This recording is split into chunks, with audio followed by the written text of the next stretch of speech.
sa atin, maikli man ang buhay sa mundong ito. Ngunit ang sabi po ng Biblia, kayo na lamang ang pag-ibig ng Diyos sa sanlibutan. Kaya binigay niya kanyang bugtong kalat na si Jesucristo upang ang sinuman sa kanya ay sumampalataya ay hindi mapahamak sa impyerno, hindi mapahamak sa dagat-dagatang apoy, kundi magkaroon ng buhay na walang hanggan, eternal life sa piling ng ating Panginoon Jesucristo. Ang susi po ng kaligtasan, mga kapatid, mga kaibigan, ang susi ng kaligtasan hindi po reliyon, hindi ang pagiging mabait, hindi po ang pagiging sikat. Ang susi po para maligtas ang tao papunta sa kalangitan, walang iba, tanggapin ang Panginoon Jesucristo. Manampalataya ka sa Panginoon Jesucristo sapagkat sila mga napago sa krus at nagbuhos ng buhay para sa iyo at para sa ating lahat. Amen?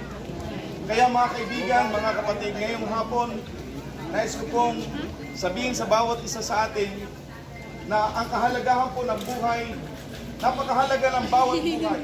Ako po ay muntik nang mamatay sa bangka-bangka 2008. Ano po? 2008, muntik na pong mamatay sa 3 sakit. Sa baga, sa hepa, at saka schistomiasis. Na lumalaki ang tiyan, kinakain ng hindi po kinain ng aking atay. Iningatan ako ng Diyos. At ito, nakita niyo muli.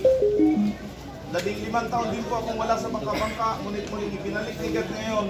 At ito nga po, malungkot man ang kalagayan at natutunghayan po natin, mga kapatid. Ngunit, nais kong sabihin sa inyo, ito ang buhay, ito ang katotohanan. Darating din po tayo riyan. Amen? Kaya mga kapatid kong minamahal, nais kong sabihin sa inyo, kung matalino ka, ngayon pa lang buhay ka, iyakin mo ang iyong kaligtasan.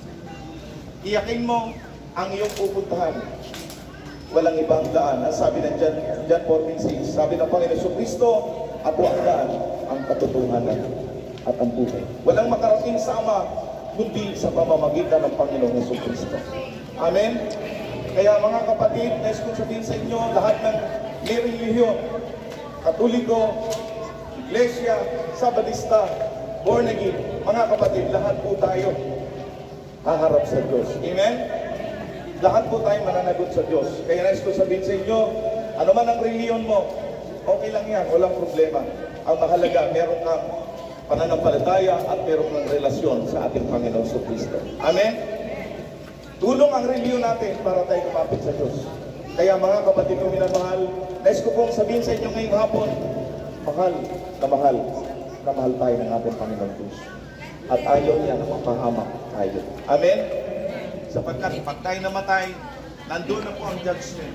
Hindi na po tayo mga kapatas doon. Amen?